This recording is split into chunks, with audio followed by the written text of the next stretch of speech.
Betapa penuh kebenciannya, mereka masih berhasil melarikan diri. Lei Ying dan yang lainnya mengatupkan gigi mereka dengan sangat tidak puas saat mereka melihat tempat di mana lubang hitam itu menghilang. Tak disangka bahkan 3 klan besar dan aliansi Istana Langit ternyata tidak mampu mempertahankan klan Hun. Kekuatan yang ditunjukkan klan Hun jauh melebihi apa yang kita ketahui tentang mereka di masa lalu. Ekspresi Yan Jin sangat serius. Dari sudut pandang tertentu, klan Hun saat ini bukan lagi sesuatu yang bisa dilawan oleh faksi manapun sendirian. Bahkan klan Gu tidak mampu melakukannya. Justru karena itulah bahaya yang dia rasakan di dalam hatinya semakin meningkat. Jika ketiga klan tidak bekerja sama, kemungkinan besar mereka akan dihabisi oleh klan Hun satu persatu. Nasib mereka kemungkinan besar tidak akan berbeda dengan klan Yao, Ling dan Xi. Klan Hun telah bersembunyi terlalu dalam selama bertahun-tahun ini. Gu Yuan, yang rambutnya berantakan, memiliki wajah yang juga sangat muram. Mereka selalu berpikir bahwa meskipun klan Gu tidak mampu mengalahkan klan Hun dengan kekuatannya, klan Gu setidaknya harus setara dengan klan Hun dalam hal kekuatan. Namun, kenyataan kejam hari ini telah memberitahu mereka bahwa klan Gu benar-benar bukan tandingan klan Hun. Hun Tiandi benar. Ketika klan Xiao dikalahkan saat itu, tidak ada faksi di benua ini yang bisa bertarung dengan mereka. Sayangnya, kebenaran ini baru kita sadari saat ini. Gu Yuan menghela nafas. Dia juga merasakan penyesalan di hatinya. Jika klan Xiao masih ada, kemungkinan besar klan Hun tidak akan berani memulai perang ini, betapapun beraninya perang tersebut. Lei Ying dan yang lainnya tertawa getir setelah mendengar kata-kata ini. Sudah agak terlambat untuk membicarakan hal ini sekarang. Apa yang harus kita lakukan sekarang? Xiao yang terdiam sesaat sebelum dia menjawab. Mata semua orang tertuju pada Gu Yuan setelah mereka mendengar ini. Yang terakhir merenung sejenak setelah melihat ini. Akhirnya, dia berkata, klan Hun telah memperoleh semua giok dewa kuno Toushi. Setelah mereka pulih, kemungkinan besar mereka akan mengumpulkan batu giok kuno dan mengetahui lokasi rumah dewa kuno Toushi. Satu-satunya hal yang bisa kita lakukan sekarang adalah mengamati klan Hun dengan cermat. Jika ada ahli mereka yang pindah, kami akan diam-diam mengikuti mereka sampai lokasi rumah dewa kuno Toushi. Jika dia memata-matai mereka, aku khawatir klan Hun akan menyelinap pergi dan kabur dari kita. Pada saat kami menemukannya, kemungkinan besar mereka telah memasuki rumah dewa kuno. Lei Ying mengerutkan kening dan berkata, ini adalah sesuatu yang menjadi spesialisasi klan Hun. Mereka tidak merasakan ada yang salah ketika klan Hun diam-diam menghancurkan klan Ling, Xi, dan Yao. Kali ini, saya akan mengamatinya secara pribadi. Gu Yuan berbicara dengan suara yang dalam. Dia memahami pentingnya masalah ini. Jika klan Hun berhasil membuka Mensha dan mendapatkan rahasia untuk maju ke kelas Doudi, kemungkinan besar mereka tidak akan memiliki kesempatan untuk membalikkan keadaan.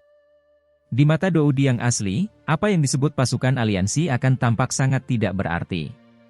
Semua orang akhirnya mengangguk setelah mendengar kata-kata ini. Dua individu terkuat. Pasti akan terjadi perang besar setelah mereka mencapai lokasi rumah dewa kuno Toushi.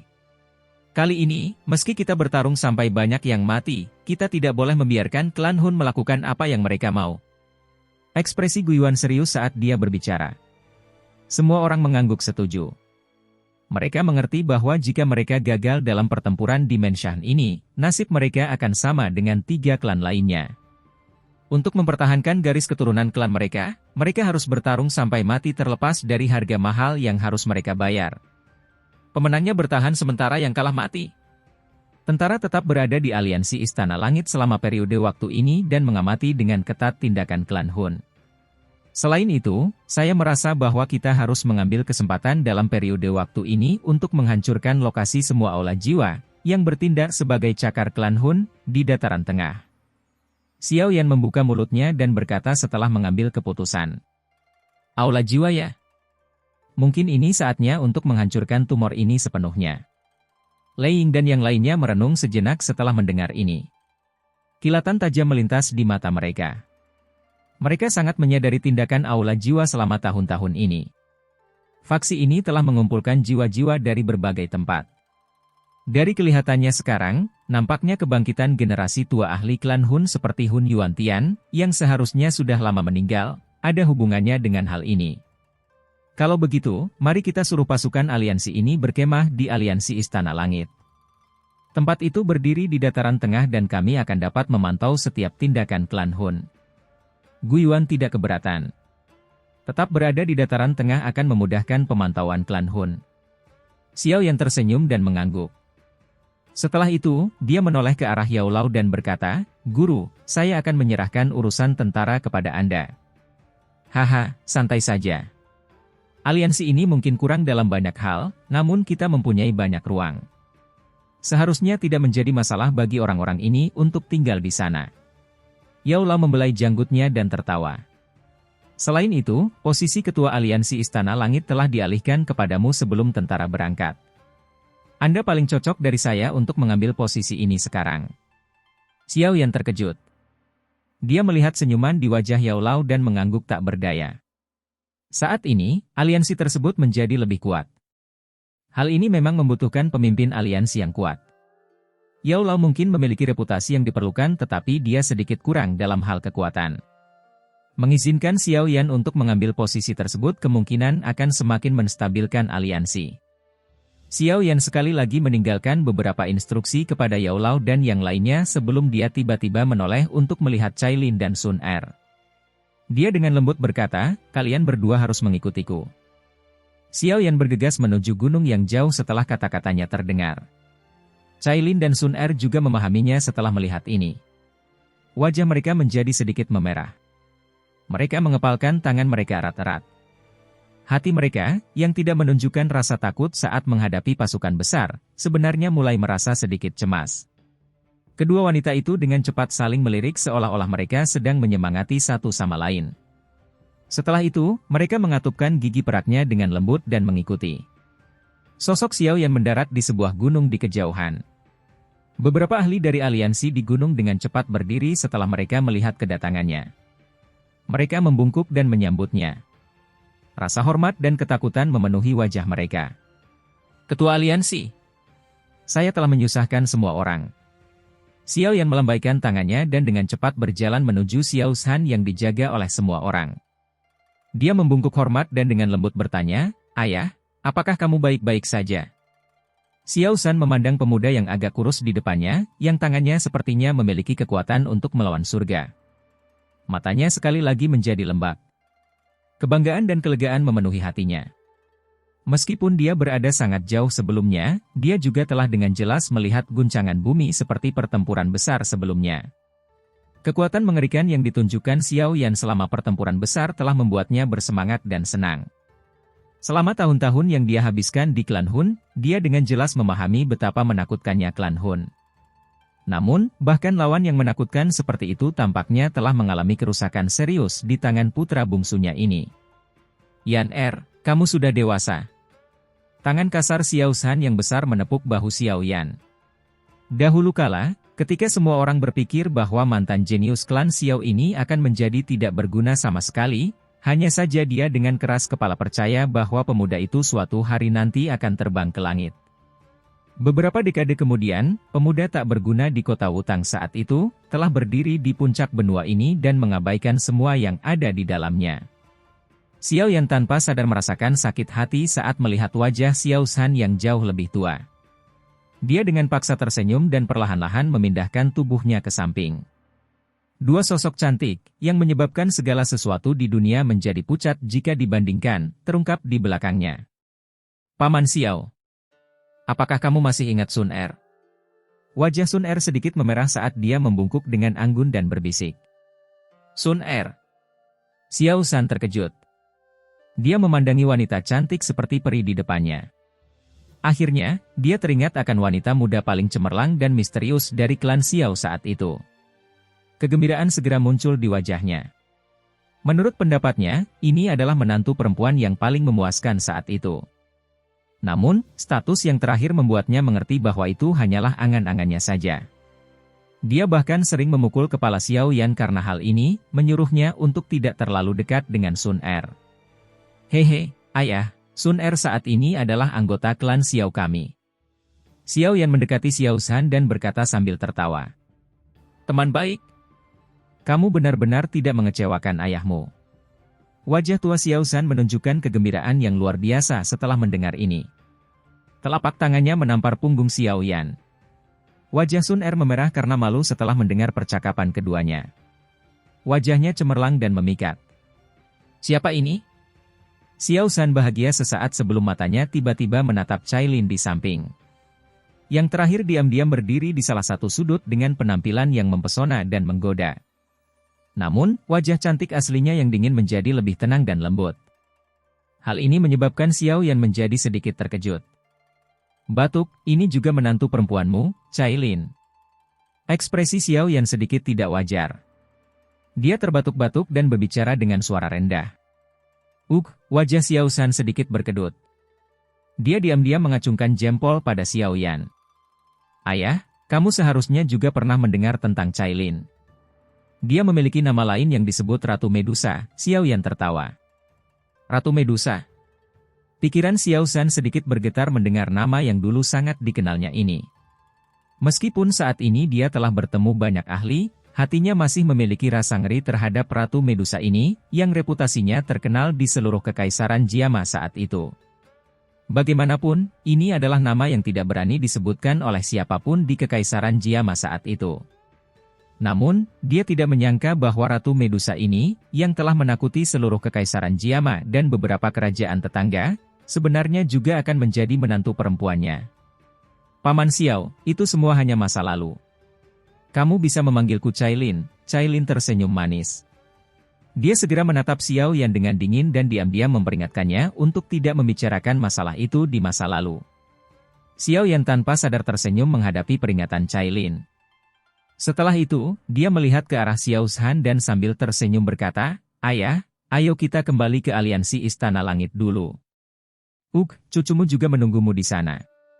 Saat itu, saya juga akan memanggil kakak laki-laki dan kakak kedua. Keluarga kami akan dapat bersatu kembali. Cucu perempuan. Xiao Zhan melebarkan mulutnya. Berbagai emosi langsung muncul di hatinya. Anak kecil ini, bukankah dia terlalu efisien? Setelah pasukan aliansi mundur kembali ke aliansi Istana Langit, seluruh dataran tengah pasti berubah menjadi keributan. 3 klan besar kuno dan penguasa dataran tengah, aliansi Istana Langit. Pasukan aliansi ini sangat kuat sehingga tidak dapat digambarkan dengan kata-kata. Faksi manapun akan berubah menjadi debu di bawah kekuatan pasukan ini. Guncangan yang membuat panik semua orang ini tidak berlangsung lama sebelum berita perang habis-habisan antara tentara aliansi dan klan Hun tersebar. Bagaimanapun, pertempuran besar antara pasukan aliansi dan klan Hun di Pegunungan Pemakaman benar-benar terlalu menggemparkan. Perang besar seperti itu tidak mungkin tidak menarik perhatian. Oleh karena itu, saat pertempuran besar berakhir dan pasukan aliansi mundur, berita tentang pertempuran tersebut mulai menyebar ke setiap sudut dataran tengah. Beberapa faksi, yang memiliki konflik dengan aliansi Istana Langit, diam-diam menghela nafas lega setelah mendengar bahwa target pasukan aliansi adalah klan Hun. Namun, segera setelah itu, mereka dapat merasakan badai paling mengerikan dalam 1000 tahun akan segera melanda dataran tengah dengan indera tajam mereka. Badai ini akan sangat dahsyat. Ini akan jauh lebih buruk daripada perang lainnya di masa lalu. Banyak faksi mulai merasa tidak nyaman menghadapi badai yang akan datang ini. Pertarungan antar makhluk menakutkan kemungkinan besar akan menyebabkan kehancuran yang sangat mengerikan di dataran tengah. Ini jelas merupakan bahaya yang tidak bisa dianggap remeh bagi faksi yang tinggal di Central Plains. Bahkan jika mereka sempat tersentuh oleh perang tingkat ini, kemungkinan besar seluruh faksi mereka akan hancur. Oleh karena itu, faksi-faksi tersebut, yang berlokasi dekat dengan aliansi Istana Langit, semuanya buru-buru meninggalkan tanah mereka setelah pasukan aliansi mendirikan kemah di aliansi Istana Langit. Mereka takut akan mengalami serangan yang tidak disengaja saat perang dimulai, yang akan mengakibatkan nasib yang menyedihkan. Xiao Yan dan yang lainnya mengabaikan keributan di dataran tengah ini. Saat ini, klan Hun mungkin telah melakukan berbagai kekejaman di dataran tengah tetapi jelas bahwa faksi tersebut tidak akan memulai perang dengan klan Hun hanya karena hal ini. Semua orang ingin tetap netral dalam menghadapi perang besar ini. Oleh karena itu, kelompok Xiao Yan tidak berencana untuk menarik faksi-faksi ini ke posisi yang sama dengan mereka. Pasukan besar kembali ke alam bintang dan mulai sibuk lagi. Namun, beruntung ada Yao Lao dan orang lain yang bertanggung jawab atas hal ini. Oleh karena itu, Xiao Yan tidak perlu pusing memikirkan masalah ini. Lagi pula, dia sebenarnya tidak terlalu pandai dalam hal manajemen. Xiao Yan menghela nafas lega setelah kembali ke alam bintang. Bahkan dia sempat merasa sedikit lelah setelah akhirnya bisa bersantai dari pertarungan yang begitu intens. Oleh karena itu, ketika Yao Lao dan yang lainnya sibuk menenangkan pasukan aliansi, dia memimpin Xiao Shan, Sun Er dan Cailin kembali ke gunung miliknya. Xiao Xiao segera muncul di depan kelompok Xiao Yan setelah mendengar berita kembalinya Xiao Yan di gunung. Setelah itu, dia dengan cepat menerkam kepelukan Xiao Yan dan menolak untuk turun. "Ayo, Xiao Xiao, sapa kakekmu." Xiao Xiao saat ini mulai terlihat sedikit menarik. Menambahkan penampilan mempesona alami yang diwarisi dari ibunya, dia sudah cantik meski masih muda. Bisa dibayangkan bahwa dia akan menjadi wanita cantik lainnya, yang bisa membawa bencana ke negara-negara seperti ibunya, ketika dia besar nanti. Mata hitam besar Xiao Xiao berkedip setelah mendengar kata-kata Xiao Yan. Dia memandang Xiao Shan di samping Xiao Yan. Meskipun lelaki tua ini tampak seperti orang asing, dia tetap dengan patuh memanggil, "Kakek." Cucu yang baik." Mata Xiao Shan berhenti pada Xiao Xiao saat Xiao Xiao muncul.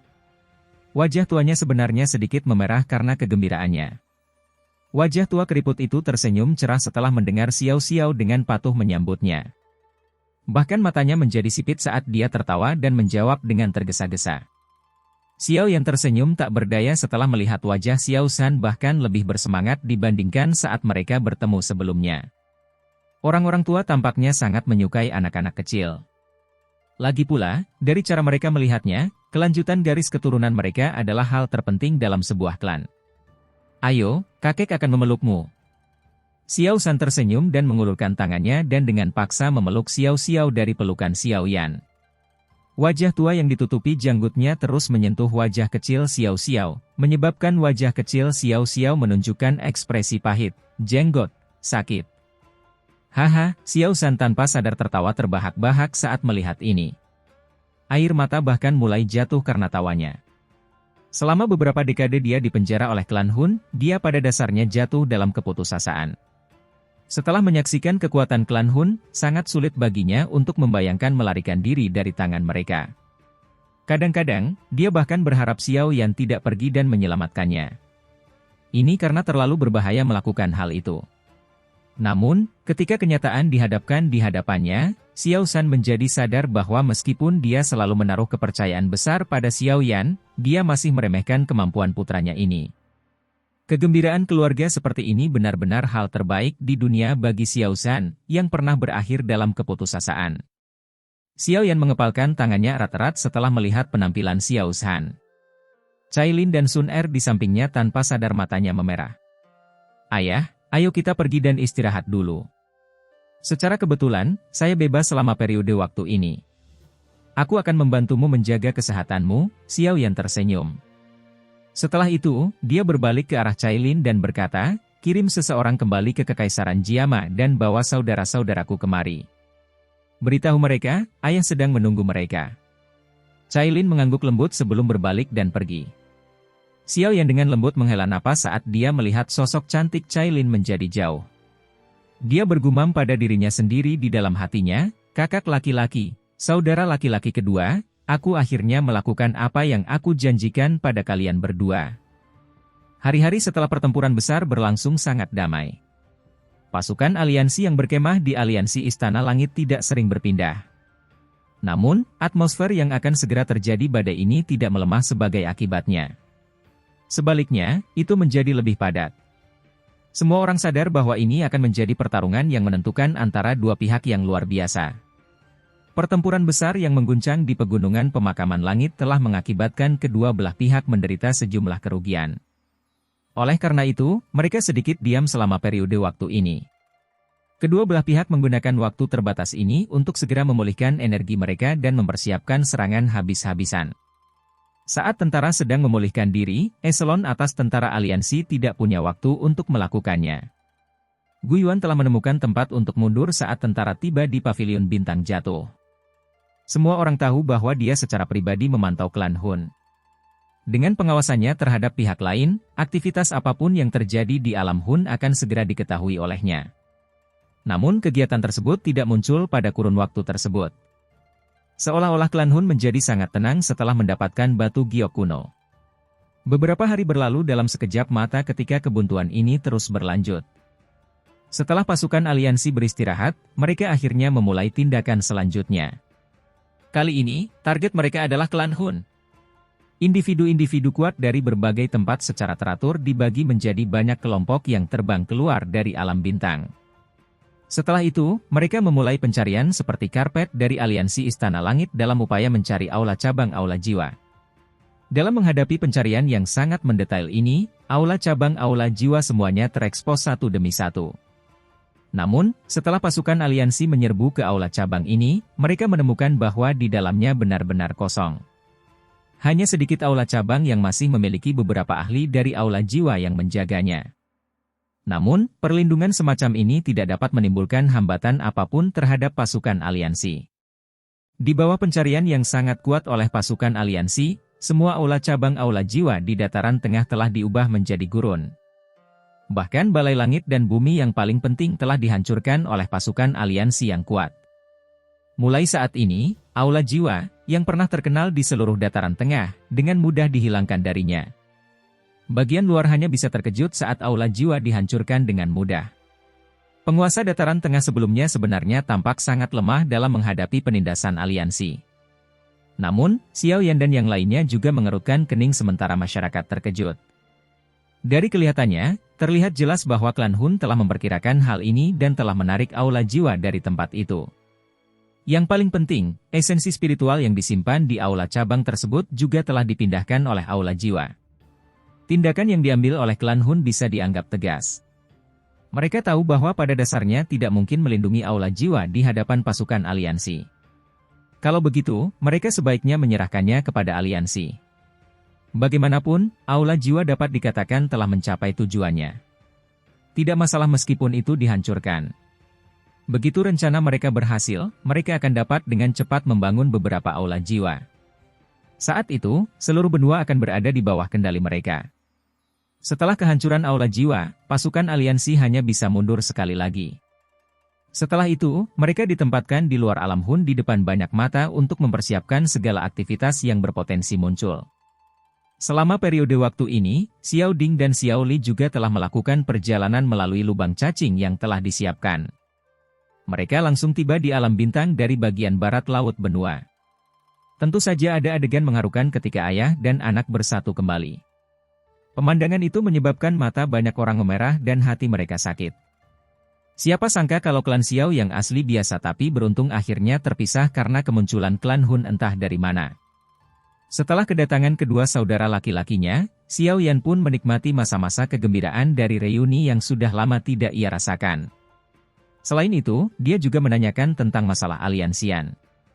Aliansi yang dia dirikan saat ini merupakan faksi terkuat yang tidak dapat disangkal di bagian barat laut benua saat ini.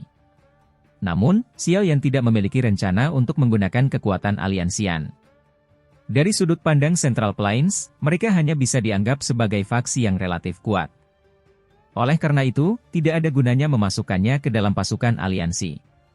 Setelah menikmati waktu bersama keluarga, Xiao Yan sekali lagi memfokuskan kembali pikirannya. Masalah aula jiwa yang telah mengumpulkan semua giok dewa kuno Toushi telah membebani dirinya. Meskipun dia saat ini telah melangkah ke dalam jiwa keadaan dia masih jauh tertinggal jika dibandingkan dengan Dou Sheng bintang 9 seperti Nihility Devouring Flame.